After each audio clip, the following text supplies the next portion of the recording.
નમસ્કાર મિત્રો, આપ જોડાઈ ચૂક્યા છો ગુજરાતના સૌથી મોટા OTT platform baby news Gujarat સાથે. મિત્રો, આજે આપણા સ્ટુડિયોમાં હાજર છે world's youngest founder of automobile company Greta ઇવીના મેનેજિંગ ડિરેક્ટર અને ફાઉન્ડર રાજ મહેતા. રાજભાઈ, સ્ટુડિયોમાં આપનું હાર્દિક સ્વાગત છે. થેન્ક યુ સુભાષભાઈ ફોર ધીસ વન્ડરફુલ ઓપોર્ચ્યુનિટી. કેવો લાગ્યો આપને સ્ટુડિયો? સ્ટુડિયો ખૂબ જ સરસ છે અને પહેલાં તો ખૂબ ખૂબ અભિનંદન એક આ નવી શરૂઆતમાં. Thank you so much. રાજભાઈ, સૌથી પહેલાં આપણે પૂછવા માંગીશ, થોડું આપના વિશે જણાવો અને આપના બેકગ્રાઉન્ડ વિશે જણાવો. તો સુભાષભાઈ, મૂળ તો ગુજરાતી છીએ આપણે બધા. જી બિલકુલ બિલકુલ. અને જેમ મારું પર્સનલ બેકગ્રાઉન્ડ કહું તો હું મૂળ સંતરામપુરથી છું, જે આપણું વતન કહેવાય. તો મારું વતન સંતરામપુર, જે મહીસાગર જિલ્લામાં છે. પહેલાં પંચમહાલ કહેવાતું હતું. જી. અને મારી સ્કૂલિંગ ત્યાંથી શરૂઆત થઈ. પાટલી બેસીને જમીન પર ભણેલા છીએ અને મધ્યાહન ભોજન પણ કરેલું છે. જમીનથી જોડાયેલા છે. હા, જી બિલકુલ. અને ત્યાં ગુજરાતી માધ્યમથી ભણવાનું થયું અને ત્યારબાદ સ્ટાર્ટઅપ શરૂ કર્યું, ઇલેક્ટ્રિક વ્હીકલ બનાવ્યા. કરન્ટલી ગ્રેટા નામની કંપની છે જે ઇલેક્ટ્રિક સ્કૂટર્સ બનાવે છે. Greta EV. એક્ઝેક્ટલી. બિલકુલ. યસ. તો આ એક સ્ટોરી છે કે જેમાં લાઈફના ઘણા બધા સંઘર્ષ જોઈ શકાશે. જી જી. દર્શક મિત્રો એને માણી શકશે અને ઘણા બધા યુવા જે ઉદ્યમ સાહસી બનવા માંગે છે, જેમ કે એન્ટરપ્રેન્યોર કહેવાય, તો તેમને ખૂબ જ મદદ મળશે એવી હું આશા રાખું છું. જી બિલકુલ. રાજભાઈ, એક બીજો સવાલ આપના માટે છે કે નાની ઉંમરમાં તમે આજે જે અદ્ભુત શરૂઆત કરી છે, આજે આખી સફર તમારી રહી છે નાની ઉંમરથી, એનો પાયો ક્યાંથી નખાયો? તો આનો પાયો, આમ ગાંધીજી એક વસ્તુ કીધી છે કે આપણા ફેમિલી કરતાં સારું યુનિવર્સિટી નહીં. તો એ જ રીતે મારા ઘરે જ એક આનો પાયો નખાયો. મારા ફેમિલી મેમ્બર્સ, જે મારા પેરેન્ટ્સ છે, મારા દાદા છે, તેમને મારા લાઈફમાં ખૂબ જ હેલ્પ કરી. કારણ કે બાળકનું એટીએમ એટલે એના પિતા, પપ્પા કહેવાય. એટલે જ્યારે કોઈ પણ નીડ હોય તો આપણે આપણા પિતા પાસે જઈએ, વાત કરીએ કે પપ્પા આપો ને કંઈક. એટલે એ જ રીતે મારા ફેમિલી બેકગ્રાઉન્ડ વિશે કહું તો અમે લોકો સંતરામપુરથી જ મૂળ છીએ. એમનું જ્વેલરીનો, જમીનનો, ખેતીનો આ બધા વ્યવસાય છે.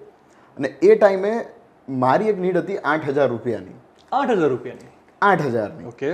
અને એ 8,000ની નીડ એ રીતે આવી કે હું મારી ફોઈના ઘરે અમદાવાદ ભણતો. અને અમદાવાદમાં જ્યારે હું ભણતો તો એક સ્કૂલ હતી SGVP કરીને, બહુ સારી એક સ્કૂલ છે. જી જી જી. આપણા છારોડી વિસ્તારમાં. જી બિલકુલ. હવે ત્યાં હું જ્યારે સ્ટડી કરતો તો મારા ઘરેથી, ફોઈના ઘરેથી લગભગ 30 કિલોમીટર જેવો ડિસ્ટન્સ હતો એનો. બરોબર. સવારે જવાનું, બપોરે પાછું આવવાનું, અને સાંજે બી ક્યાંક જવું હોય તો ઘરવાળો એક સાયકલ આપી હતી સાંજના કામ માટે, ચલાવવા માટે. જી બિલકુલ. હવે મારી નીડ એવી હતી કે મારે જોઈતું હતું સ્કૂટર. મારી ઉંમર હતી લગભગ 12-13 વર્ષના આજુબાજુ. એટલે નાની ઉંમરથી મોટા સપના જોયેલા છે. હા, એટલે એમ કે ભાઈ આપણે તો ચલાઈ, બેલેન્સ કરી લઈશું, ચલાવી લઈશું. થઈ જશે. હવે એ ટાઈમે જ્યારે મેં ચલાવી સાયકલ તો ખબર પડી કે આ તો પેડલ મારવા પડે ને હું જાડ્યો તો ગરદને ના દેખાય એવી. એટલે આળસુ માણસ જલ્દી કંઈક નવું નવું શોધે. બિલકુલ. અને જેમ આપણે જૂના થોમસ એલ્વા એડિશન, એક સારા સાયન્ટિસ્ટ છે, એમને કીધું છે કે necessity is the mother of invention. આવશ્યકતા આવિષ્કારની જનની હોય છે. મારા કેસમાં કંઈક એવું રહ્યું, જિજ્ઞાસુ બાળક હતો. અને મને એવું લાગ્યું કે આમાં થોડી ચેન્જ કરવાની જરૂર છે કે ક્યુરિયોસિટી જ્યારે ક્યોર થાય ત્યારે ઇનોવેશનનો જન્મ થાય છે. બિલકુલ બિલકુલ. When the curiosity gets cured the innovation takes birth. બિલકુલ. તો એ જ રીતે હું એક જિજ્ઞાસુ બાળક હતો અને મેં જિજ્ઞાસાપૂર્વક મારા ફેમિલીને કીધું કે મને એક સ્કૂટર લાવી આપો ને. એટલે ફેમિલીવાળે 2 પોઈન્ટ્સ મને કીધા, જે 2 પોઈન્ટ્સ બહુ ઇમ્પોર્ટન્ટ હતા. 2 પોઈન્ટ્સ એ હતા, પહેલું કે ભાઈ તારા પાસે લાયસન્સ નથી, તારી એજ નાની છે. બીજો પોઈન્ટ જે સૌથી અગત્યનો હતો, બીજો પોઈન્ટ એમને એ કીધો કે ભાઈ તું કમાતો નથી તો પેટ્રોલ પુરાવાના પૈસા ક્યાંથી લાવશે?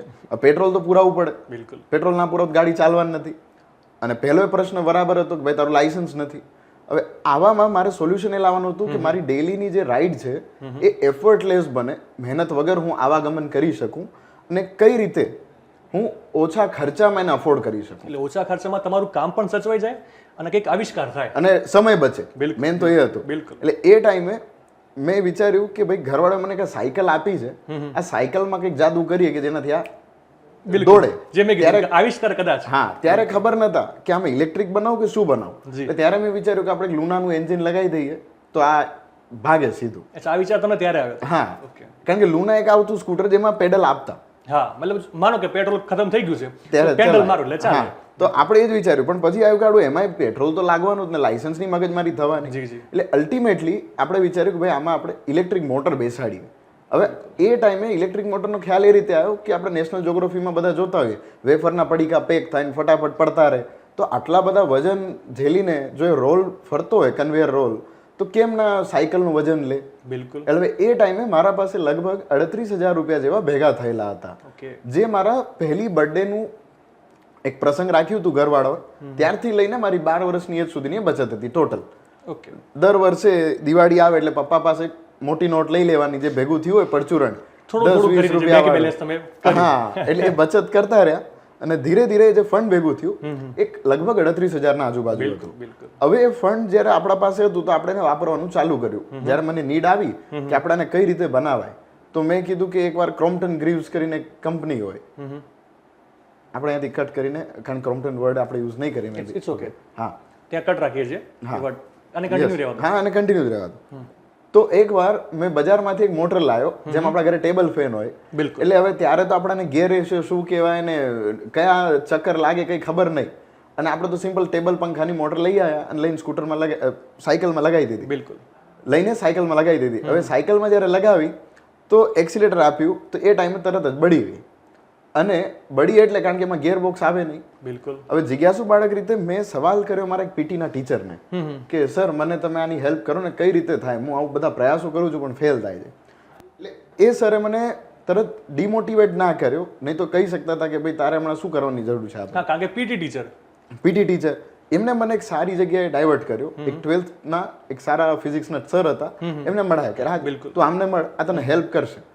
સરને જ્યારે હું મળ્યો તો સરે મને હેલ્પ કરી કે રાજ તે શું વસ્તુ બનાવી મને બતાવો પહેલા.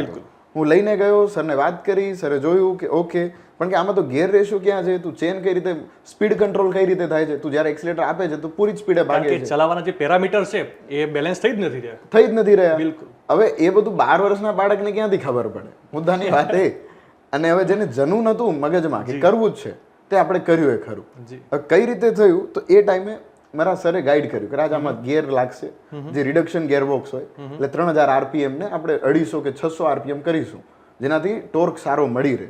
આટલા વોટ હશે, આ વોલ્ટ હશે, આ રીતે બનાવવાનું. આ બધું કરતા કરતા ઘણા બધા એક્સપેરિમેન્ટ્સ કર્યા. બજારમાંથી ડીસી મોટર લાયા, એને બળી ગઈ, નુકસાન થયા. ફાઇનલી લાસ્ટમાં કોરિયાથી એક મારે સર્કિટ લાવવાની હતી, જેની કોસ્ટ અપ્રોક્સ આમ તો આજે 600 થી 800 રૂપિયા છે.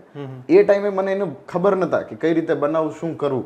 એટલે આપણે ઓનલાઈન એક વેબસાઇટ હતી, એ વેબસાઇટ ઓપન કરી ને એનામાં ફ્રીલેન્સિંગ ઘણા બધા લોકો હોય જે મદદ કરતા હોય એકબીજાને. તો એ જ રીતે મેં અંદર સવાલ પૂછ્યો કે મારે આ વસ્તુ જોઈએ છે, કોણ આપશે. એક ભાઈ કોરિયાના કોઈક મળ્યા ને એને કીધું મને તું 8,000 આપ ઇન્ડિયન રૂપીઝ, તો હું તને આ વસ્તુ કુરિયર કરી દઈશ, આમાં બધો ખર્ચો આવી ગયો છે. હવે આપણા પાસે ટાર્ગેટ હતો કે 8,000 લાવવાના છે, અને મુદ્દો એ હતો કે મારા પાસે 2,000 જ બચ્યા હતા ટોટલ. હવે 2 તો રિઝર્વ થઈ ગયું, કારણ કે એટલું ફંડ તો મિનિમમ રાખવું પડે, ઓછામાં ઓછું મિનિમમ. એટલે પછી આપણે પપ્પાને વાત કરી. હવે એ ટાઈમે હું ફોઈના ઘરે અમદાવાદ રહેતો અને પપ્પા સંતરામપુર હતા, એટલે હું ત્યાં વિઝિટ કર્યું ગામડામાં. ગામડે જઈને પપ્પાને કીધું પપ્પા મને 8,000 આપો ને. એટલે પપ્પાએ સ્વાભાવિક એક સવાલ પૂછ્યો કે કેમ જોઈએ છે તારે. હવે મને ત્યારે એટલું ભાન નતા, એટલે એક ભૂલ થઈ ગઈ, જે ભૂલ ઘણું શીખાડ્યું. પપ્પાને મારાથી એવું કહેવાય ગયું પપ્પા 8,000 માં શું પૂછવાનું, ખાલી તો 8,000 છે, આમાં શું. હવે ત્યારે તો 1000 ની નોટ આવતી, એટલે 1000 રૂપિયાની નોટ હોય તો આપણે વિચારીએ કે 8 નોટ જ થઈ. એટલે ઘરમાં એવું જોયેલું પણ, એટલે કે પપ્પા 8,000 માં શું જોવાનું, શું પૂછવાનું. એટલે પપ્પાએ કીધું કે કામ કર ને, 8,000 તો છે, જઈને કમાઈ લે. આપણે 80,000 જોઈએ તો આવજે, બાપા બેઠા જ છે, ક્યાં જવાના છે. વાત મુદ્દાની હતી ને આપણને લાગ્યું કે ભાઈ બરાબર છે, હું કમાઈ લઈશ, એમાં શું છે, 8 તો નોટ છે. કારણ કે હિટ કરી ગયું તમને કે વાતો 8,000 ની જ છે, 8,000 ની છે, અને આપણી નીડ ફૂલફિલ થઈ જાય એમાં. એટલે બજારમાં સૌથી પહેલા ક્યાં જાય માણસ, કરિયાણાની દુકાને. ભાઈ જે નજીકમાં દેખાય, નાનપણમાં ગયા હોઈએ આપણે મમ્મી સાથે, તો કરિયાણાની દુકાને ગયા, અને કરિયાણાની દુકાન જઈને કીધું ભાઈ મને નોકરી જોઈએ છે, મને આપો ને. એટલે એને કીધું નોકરી તને આપવાની આ ઉંમરમાં તો ના થાય, અમારે રખાય નહીં. તો મેં કીધું ના ના, તમારી ઉંમરથી શું લેવા દેવા છે, હું કામ કરી આપીશ, મને સવાલ પૂછો તમારે જે પૂછવું હોય. એને પછી એ બી કોને કે બાળ મજૂરનો ગુનો લાગી જાય, કે એને બાળ મજૂરનો ગુનો લાગી જાય. એટલે પણ એને સવાલ પૂછ્યો મને. એને પૂછ્યું કે રાજ 10 રૂપિયાની 1 કિલો દાળ આવે, તો 2 કિલો દાળના કેટલા થાય, તો સ્વાભાવિક છે 20 રૂપિયા થાય. પણ હવે મને ત્યારે ખબર નતા, એટલે મેં એમને કીધું કે સાહેબ તમારો પ્રશ્ન જ ખોટો છે. એ કે એવું કેમ, હું દાળ લીટરમાં આવે, મેં કિલોમાં આવે.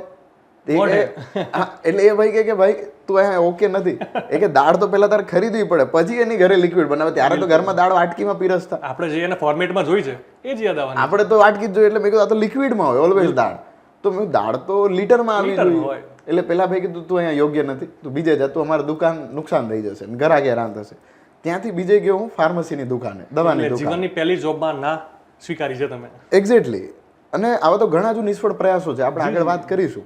કે જેમ જ હું જ્યારે ફાર્મસીના દુકાને ગયો એટલે એ ભાઈ હિન્દી ભાષી હતા. અચ્છા. એટલે મેં એને કીધું કે ભાઈ મેરે કો જોબ દે દે, मेरा काम निकल जाएगा, तुम्हारा जो भी कम से कम सैलरी में दे देगा, दे दो मेरे को, काम निकल जाएगा मेरा. तो એને કીધું કે ભાઈ मेरा 4,000 का सैलरी है. तो मैं ठीक है तुम 2 महीना दे दो, मेरा काम निकल जाना चाहिए. તો એ કે ઠીક है. તો મને રાખ્યો એને અને કીધું 2-3 ગ્રાહક આવે, તું જો કેવું કામ કરે છે એ પ્રમાણે હું તને જોબ આપીશ, હજુ નક્કી નથી, તું ખાલી રહે અહીંયા. મેં કીધું ઓકે, હું ઊભો રહું. એના સામે આવ્યું. હવે પેલો પ્રિસ્ક્રિપ્શન આપે, મને વાંચતા જ ના આવડે અંદર શું લખ્યું હોય. હવે પેલા વાંચીને દવા કાઢીને આપી. મને કીધું કે આમાં 1, 2 ટાઈમ 3 ટાઈમ લખીને આપી દે. હવે આપણાને તો કોન્ફિડન્સ છે નહીં કે આમ બધી વિષય બહારની વસ્તુ અંદર 200 mg હોય, પેલા પાસે 400 mg હતી, તો એને કીધું અડધી અડધી લેવાની સવાર. એટલે પેલા કીધું કે ભાઈ तुम नहीं चलोगे, यार मेरा काम निकल जाएगा, दे दे. वो તેને કીધું ભાઈ તમારા કામ નીકળે ના નીકળે એક આદમી નીકળ જાયગા ઇસ ચક્કર મેં. સાચું સાચું. એટલે ત્યાંથી રિજેક્શન થયું. ફાઇનલી ચાની દુકાને નોકરી લાગી. ચાની દુકાને જે નોકરી લાગી ને ત્યાં કંઈ ડિમાન્ડિંગમાં તો આપણે હતા જ નહીં. 2 જગ્યાથી રિજેક્ટ થયા હતા. બીજી ઘણી એવી જગ્યાઓ હતી કે જ્યાં રિજેક્શન મળ્યું. અને ફાઇનલી ચાની દુકાને જે નોકરી લાગી એ 4,000 રૂપિયા મહિનાના પગારમાંથી. પહેલાં પૂછ્યું કે ભાઈ તમારે શું જોઈએ છે એમ. તો મેં કીધું મારે તો 8,000ની જરૂર છે. ને આપણે છેલ્લે સમજ્યા કે ભાઈ ત્યાં 4,000નું તો કામ થતું જ હતું. બિલકુલ. અહીંયા પૂછી તો લઈ કહેવામાં શું જાય છે. એટલે આપણે કહી દીધું. તેને કીધું કે 4,000ની નોકરી મળશે. અને પછી એને કીધું કે યાર તમે ચા પીરસીને આવો એક દિવસ, એટલે જોઈશું કામ કેવું છે, પછી તમને કન્ટિન્યુ કરીશું. પેલા કામ દેખાડો, પહેલા જોઈએ. હા, હવે આજકાલના યુવાઓ વિચારતા કામ નાનું છે ને મોટું છે આ તે, પણ મેં ટાઈમે એવું કંઈ વિચાર્યું નતા. અને એ મજાની વાત એ છે કે એ જે ભાઈ હતા જેને ચાની દુકાન હતી એનું ધંધો અમારા પૈસાથી ચાલતો હતો. મતલબ કે મારું જે દાદાનું વ્યવસાય હતો જે નાના ધીરનારનો, તો એટલે એ ભાઈ મને કીધું કે રાજ તને હું નોકરી આપું એ મારી હેસિયત નહીં, પણ આપી બી દઉં કાલે તારા બાપા એની દુકાન બંધ કરાવી દેશે મારી કેટલી. કારણ કે ભાઈ તું તો ચા વાળો છે, તારી ક્યાંથી.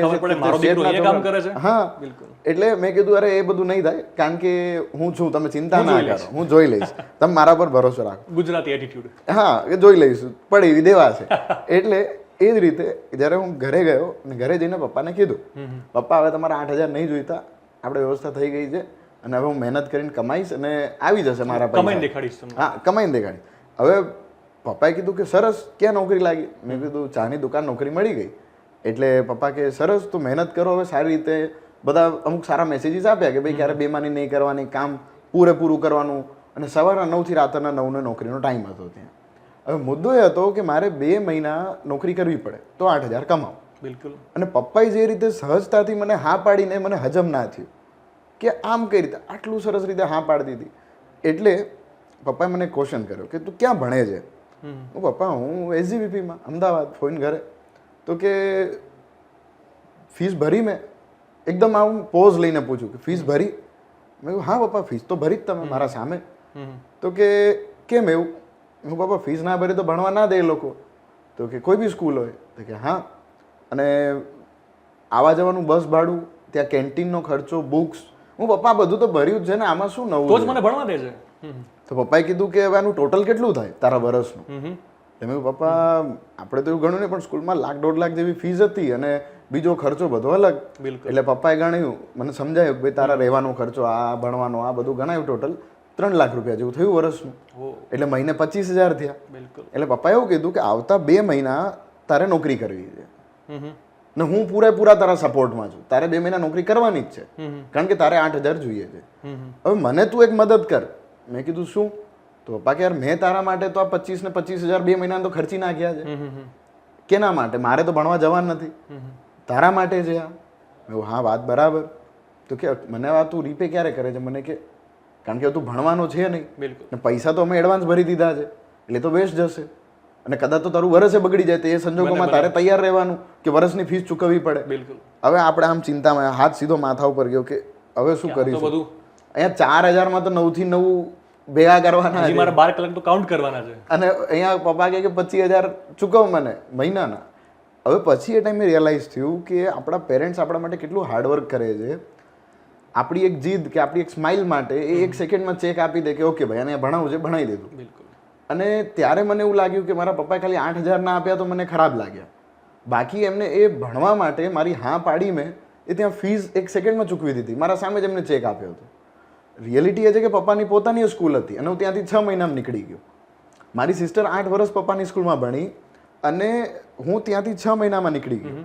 એટલે એ ટાઈમે પપ્પાએ પૂછ્યું કે ભાઈ મેં તો સ્કૂલ ખોલી હતી કે ભાઈ ગામના લોકો ભણે બધા સારું એજ્યુકેશન ઇંગ્લિશ મીડિયમનું, તું બી અહીંયાથી ભણ.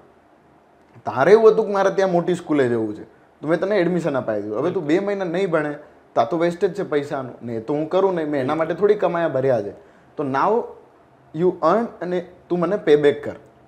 એટલે આપણે તો ઠંડા પડીને પાછા જતા રહ્યા બીજે દિવસ અમદાવાદ કે ભણીશું, કારણ કે આ તો યાર પૈસા અપાય નહીં પ્રેક્ટિકલ, કામ ભેગું નહીં થાય. 25,000 રૂપિયા તો ક્યારે કમાઈને આપવા. અને પછી વેલ્યુ બી આવી ગઈ હતી અંદરથી કે યાર પપ્પાએ આટલા ખર્ચો કર્યો, ભણવું તો પડે જ નહીં, તો આપણે તો નુકસાન થાય ઘરમાં. બાય ગોડ ગ્રેસ મારું ભણવાના સ્કોર્સ બધા સારા હતા. મારું એક જ મિનિટ સારા હતા. આપણે એક પોઝ લઈએ. સ્વેટિંગ થાય હાલ ચાલી. હા મેં જોયું એટલે હું રોકવાનો હતો. એસી એસી એવા ખૂણા મૂકી છે ને તમે કેમ ભેગું થશો? સ્વેટિંગ જોઈ રહ્યો તું મને? જોવા જ કેવું સ્વેટિંગ થાય ભયંકર મને. હા ક્યારે કહીશ તું? અનાદરભાઈ ફ્રેમ કેમ નહીં છે? મારું આઈ કોન્ટેક્ટ કેમેરામાં રાખું કે આમના સાથે રાખું? વાંધો નહીં, તમે તો જોતા હો તો નાનો મોટો સીન તો વાંધો નહીં. તમે તમારું થોડુંક ફોરહેડ તમે ક્લિયર કરી લાઈટ તમને દેખાઈ રહ્યું છે મને. હા પણ મને એટલું પરસેવા જેવું નહીં હોય એ મેં પણ શું લાઈટ પેલું દેખાઈ રહ્યું છે પણ થોડું વધારે જ છે. મારો તો ઇસ્યુ છે જ હવે. ઓકે મેહુલ દેખાય છે? જો મેં થોડું ક્લીન કર્યું. પરફેક્ટ. ઇસ્યુ તો મને જ છે.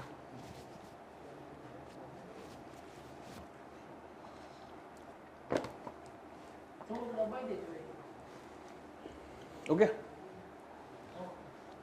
આપણે હતા ભણવાનું. એક્ઝેક્ટલી. પરફેક્ટ. ચાલુ છે ને? Done done done. તો એટલે ભણવામાં તો સ્કોર સારા હતા બાય ગોડ ગ્રેસ. એટલે લાઈક 7thમાં મારા 99 નો સ્કોર હતો. 99. હા. ગુડ યાર. અને મેં CBSE, Gujarat board, international board દરેકમાં અલગ અલગ અભ્યાસ લીધા, અનુભવો લીધા. હું ડિપ્લોમા ડ્રોપ આઉટ છું. એના પછી બાયોલોજી મેથ્સ પાસ આઉટ કર્યું 12માં. પછી બેચલર્સ કર્યું એન્જિનિયરિંગમાં, ઓટોમોબિલમાં, અને એમાંય ગોલ્ડ મેડલ મળ્યું મને. આપણા જે ઓલિમ્પિક ચેમ્પિયન છે અભિનવ બિંદ્રા ને આપણા ગુજરાતના હેલ્થ મિનિસ્ટર જે ઋષિકેશભાઈ પટેલ છે, જી બિલકુલ, તેમને મને એનાયત કર્યું ગોલ્ડ મેડલ મારા લાસ્ટ કોન્વોકેશનમાં.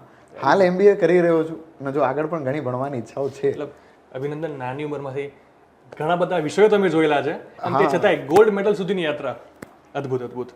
તો રાજભાઈ બીજો સવાલ. ગ્રેટ આઈવી તમે એના મેનેજિંગ ડિરેક્ટર અને ફાઉન્ડર.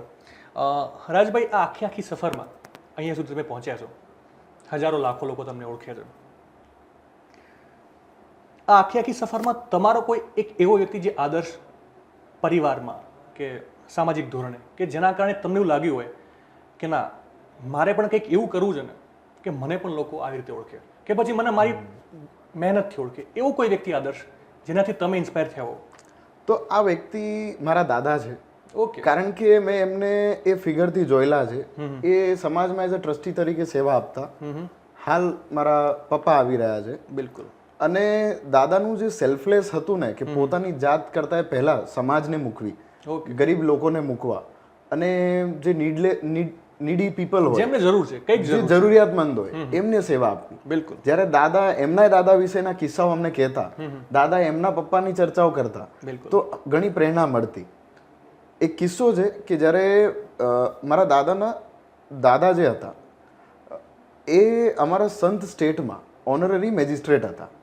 અને એ ટાઈમે એમને, એટલે આ વાત કરું છું 1910ના આજુબાજુની, એ ટાઈમે એમને 600 રૂપિયાનું વેતન મળતું.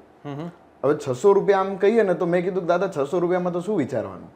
એટલે દાદા એવું કીધું કે ક્યારે પણ બહુ સારી ટેકનિક આપી કે ક્યારે કોઈ વેલ્યુ ગણવી ને પૈસાની તો ત્યારે સોનાનો ભાવ ગણી લેવાનો. કેટલા તોલા સોનું આવે એટલે આજની વેલ્યુ ગણવાની. એટલે મેં કીધું ઓકે ગ્રેટ. તો ત્યારે શું ભાવ હતો? તો દાદાએ કીધું ત્યારે 20 રૂપિયા તોલે સોનું આવતું, 20 રૂપિયા તોલાનું, જે આજે 70,000 રૂપિયા ભાવ છે. એટલે 600 રૂપિયા એમને વેતન મળતું ત્યારે. એટલે તમે જો ટોટલ મારો અંદાજે તો 30 તોલા સોનું થયું. એ પ્રમાણે નક્કી કરો તો અત્યારે 30 તોલા એટલે આપણે 21 લાખ રૂપિયા થયા. તમે વિચારી શકો છો કે શું એમનું પે આઉટ હતું એ જમાનામાં. બહુ લાર્જ એમાઉન્ટ. હવે એ વ્યક્તિ ક્યારે પણ 1 રૂપિયો ઘરે લઈને નથી ગયો ત્યાંથી. એ જ્યારે પણ ત્યાં રાજ દરબારમાં જતા, એ સેવા આપતા ત્યાં, એમનો ઉદ્દેશ્ય એ હતો કે લોકો અહિંસા વિશે સમજે. અમે બાયકાસ્ટ જૈન છીએ અને એમનો પોતાનો વ્યવસાય હતો અને એઝ અ એમનું જે પદ હતું ઓનરરી મેજિસ્ટ્રેટ, તે મહિનામાં 4 જ દિવસ ત્યાં વિઝિટ કરતા. એ વિઝિટ કરતા, જે તે એમના મામલાઓ એમના ડેસ્ક ઉપર આવતા એમને સોલ્વ કરતા, રાજાને હેલ્પ કરતા, એડવાઇસ કરતા અને પાછા આવી જતા. એ દરમિયાન ત્યાંના જે પણ લોકો હતા નીડી, જે ત્યાં રાજ દરબારમાં આવતા, કોઈનું ઋણ ચૂકવવાનું હોય, કોઈના મેટર ચાલતા હોય, કોઈ વિધવા સ્ત્રી હોય, જે કેદીઓ હોય, એમના પરિવાર ત્યાં, કોઈ પણ, તો એ બધા લોકો માટે એ 600 રૂપિયાનું ફંડ ડિસ્ટ્રીબ્યુટ કરીને ઘરે આવતા. મતલબ જે કઈ એમાઉન્ટ એમને મળી રહી છે, હા, એ માત્ર ને માત્ર સમાજ માટે યુઝ કરતા. સમાજમાં એવા લોકો જેમને ખરેખર જરૂર છે પણ એમની પાસે વ્યવસ્થા નથી, એટલે એ સચવાઈ જાય ને એમનું માન સન્માન સચવાય. એમનું માન સન્માન સચવાય. અદ્ભુત, અદ્ભુત. કારણ કે એમનું ઉદ્દેશ્ય ત્યારે ત્યાં જઈને કમાવું નતા. એ તો મહિનામાં 4 જ દિવસ ત્યાં જતા ને એઝ અ ઓનરરી મેજિસ્ટ્રેટ ત્યાં વિઝિટ કરતા. એટલે આ વસ્તુથી અમને ઘણી પ્રેરણા મળે. હવે જેમ મારા દાદા છે, તો દાદાએ બી મને આ જ શીખવાડ્યું. એટલે જ્યારે મને 8,000 ની જરૂર પડી ને, બિલકુલ, તો મારા પિતાજીએ તો મને જે સવાલ જવાબ કરે એ પ્રમાણે તો ફસાયો હતો. અમારા હા, આગળ જણાવ્યું ઇન્ટરવ્યુ. એટલે એ પ્રમાણે તો હું ભાગ્યો. પછી મારા એસએસ ના એક મેડમ હતા, જ્યોતિ કાપડિયા. એ મેડમે મને સમજાયું કે રાજ, હારવાર નહીં આપણે, હાઈકોર્ટ હોય, સુપ્રીમ કોર્ટ, છેલ્લે પ્રેસિડેન્ટ ઓફ ઇન્ડિયા, કોઈ ચિંતા નહીં કરવાની. હું મેડમ, પપ્પા ના પાડી, આનાથી મોટું કોણ? એટલે કે ભાઈ પપ્પા હાઈકોર્ટ હોય તો ઘરમાં સુપ્રીમ કોર્ટ મમ્મી હોય, એટલે કે ઘરમાં ચાલે ત્યાં. તો મેં કીધું પછી આગળ તે કે તું પેલા જાતો ખરો શું છે ખબર પડે. છેલ્લે કઈ નહીં તો પ્રેસિડેન્ટ એટલે દાદા. એટલે ને મમ્મી પાસે ગયા એટલે મમ્મીએ તરત કીધું બેટા પપ્પાએ શું કીધું, ના પાડીને તો અહીંયા નહીં મળે. એટલે જેમ કહેવાય છે સુપ્રીમ કોર્ટ રિસ્પેક્ટ રાખે, હાઈકોર્ટે જે ડિસિઝન લીધું હોય તરત જ સુનાવણી ના થાય. ના, બિલકુલ. એટલે એ જ રીતે મમ્મીએ બી રિજેક્ટ કર્યું. ફાઇનલી દાદા પાસે ગયું. ભૂલ શું થઈ? એક તો પપ્પા સાથે ભૂલ થઈ. મેં એમને પૂછ્યું કે ભાઈ કેમ, શું કહેવાનું આમાં 8,000માં? દાદા પાસે ગયો હું, તો દાદાની દુકાને ગયો. દુકાને જઈને ગાદી ઉપર બેસતા, એટલે દાદાની ગાદી પેલી બાજુ, હું આ બાજુ ગ્રાહકની જગ્યાએ જઈને બેઠો. અને દાદા 8,000 આપો ને. એટલે દાદાને ખબર હતી કે આ 2 જગ્યાએ તો જઈને આવ્યો, નહીં પડ્યું એટલે અહીંયા આવ્યો છે. ત્યારે મેં દાદાને જ્યારે 8,000 માંગ્યા, તો દાદાએ કીધું કે હું કેમ આપું? પપ્પાએ એમ પૂછ્યું હતું કે કેમ જોઈએ છે? દાદાએ કીધું હું કેમ આપું? એટલે મેં કીધું દાદા તમે ગામને આપો છો તો મને આપો, એમને 1% વ્યાજ આપો છો તો હું 2% આપી દઈશ તમને, મને આપો ને. એટલે દાદા કે ભાઈ હવે તે કમ્પેર કર્યું છે ગામના લોકો સાથે, સો એ જ રીતે તું મારો ગ્રાહક થયો તો હું રિસ્પેક્ટફુલી તને બેસાડું છું અહીંયા. હવે મને કોલેટરલ આપ. કોલેટરલ શું હોય, મારે કેવું આપવાનું? ને ત્યારે તો ખબર નહીં કોલેટરલ કેને કહેવાય. એટલે દાદાએ કીધું કે તારે કે આવેજમાં વસ્તુ તો આપવી જ પડે સામે, સોનું ચાંદી કંઈક તો લાય, જેની કિંમત 12,000 15,000 વિશ્વાસ કરું તારી ઉપર કે હા. એટલે દાદા કે કંઈક તો આપ. એટલે મેં કીધું મારા પાસે દાદા કંઈ છે નહીં એવું. તો એ કે ચલ સોના ચાંદી સિવાય તું ગમે તે તારું જે બી હોય ને તો લઈ આય, હું તને આપી દઈશ. એટલે બાળકને તો શું ટોયઝ હોય એના, ટોયઝ બુક્સ થઈ ગયા આપણા, એટલે રમકડા અને અમુક બુક્સ આ બધું ભેગું કરીને દાદા પાસે લઈ આવ્યો. ગામડામાં શું અંદર ઘર બહાર દુકાન, આ રીતની અરેન્જમેન્ટ હતી, આપણી જૂની વ્યવસ્થા હતી. જૂની વ્યવસ્થા હતી. એટલે હું અંદર ગયો, અંદરથી ફટાફટ સામાન લાવ્યો અને આપ્યું કે દાદા આ બિલ છે, બિલ પ્રમાણે તો જો 15,000 નું સામાન થાય છે, મને 8,000 ની જ લોન જોઈએ, આપી દો ને. બિલકુલ. દાદા કે આ કોનું છે? મેં કીધું મારું છે. તો કે તારું નામ ક્યાં લખ્યું છે? મેં કીધું દાદા આ બુક ઉપર જો રાજ શૈલેષભાઈ મહેતા લખેલું છે, આના ઉપર નહીં, બિલ ઉપર. એટલે બિલ ઉપર નામ હતું શૈલેષભાઈ વિપિનભાઈ મહેતા, ધેટ ઇઝ પપ્પાનું નામ. બિલકુલ. કે આનો માલિક તો શૈલેષભાઈ છે, તું છે નહીં, તને લોન કઈ રીતે આપું આના ઉપર? મેં કીધું દાદા હવે આ તો યોગ્ય કેન્ડિડેટ નથી કીધું. ઇન શોર્ટ સમજી ગયા આપણે, સમજદાર કોઈ ઈશારા કાપી આપણે સમજી ગયા. અને મીન વાઇલ મેં વિચાર્યું કે આપણું શું. પછી બધું વિચાર આવ્યો મગજમાં. મારી એક સાયકલ હતી, કપડાં, મારી pen, pencil, A to Z સામાન મારું બધું વિચાર્યું. આ બધું જ આપવામાં આવ્યું છે. હા, મેળવ્યું તો કઈ નથી, કઈ જ નથી. ને એ બધું કોનું? પપ્પાનું. એટલે અર્નિંગ એમને કરી, આપ્યું મને, હું કઈ રીતે માનું મારું છે? હજુ સુધી વિચારતા મારું છે. એટલે ધિરાણે મૂકીએ તો એ કશું મળે નહીં. અને દાદાએ લીધું બી નહીં ધિરાણમાં. એટલે દાદાએ મને એ ટાઈમે શીખ આપી કે આપણે જે વિચારતા ને કે બધું આપણું છે, આ મારું છે. દાદા કે ઘરના બહાર રાજભવન લખે તો રાજનું થોડી ઘર થઈ જાય, દાદાનું ઘર. એટલે એ ટાઈમે શીખ મળી કે ભાઈ એક કે આપણા પેરેન્ટ્સ કેટલું હાર્ડવર્ક કરે છે, જે જિંદગી આપણે આજે માણી રહ્યા છે એના માટે, એ એમને જે દિવસ જોયા ને એનાથી 10 ગણું સારું આપણાને રાખવા માંગે છે. આપણે તરત કમ્પેર કરતા હોય કે તમે ફોઈના છોકરાને આપ્યું, તમે મામાના છોકરાને આપી દીધું, ડ્રાઈવરને આપ્યું અને મને નથી આપતો, મારામાં જ શું તકલીફ આવી મને 8,000 આપવામાં.